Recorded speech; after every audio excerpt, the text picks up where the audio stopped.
like different topographies. If it's a flat land and it's just red soil, and if there's no food, there is scarcity. அவங்களுக்கு பேசிக் பற்றாக்குறையே இருந்துன்னா வந்து அவங்க எல்லாமே வெளியிலேருந்து தான் சோர்ஸ் பண்ண வேண்டியது இருக்கும். அப்படின்னா வந்து அவங்களோட நிலைமை, அவங்களோட வாழ்க்கை என்னவா இருந்திருக்கும்? If there is one person, ஒரு ஒரு ஒரு நெருப்ப, தீய வந்து அவங்க கடவுளா கும்பிடுறவங்க வந்து என்ன மாதிரியான பழக்க வழக்கங்களோட இருப்பாங்க?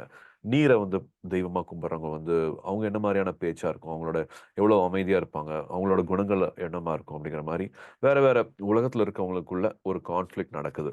ஸோ அது எதனால நடக்குது அப்படிங்கிறது தான் வந்து இந்த படம். We have a wonderful stars here. Bobby sir வந்து படத்தோட வந்து மறுபடியும் ஒரு ஒரு அச்சாணியா, ஒரு ஒரு பேக் போனா வந்து படத்துல இருப்பாரு. அவர் பார்க்கும்போதே வந்து ஒரு ஒரு கிரீக் காட்லாம் எப்படி இருப்பாங்க, அது அப்படியே ஒரு ஆமா சார். அப்படியே எடுத்து வச்ச மாதிரி அவர் இருப்பாரு படத்துல. And he added lot of value for Uthiran அப்படிங்கிற ஒரு பெரிய கிளானோட அவர் தான் தலைவரா வந்து படத்துல வருவாரு.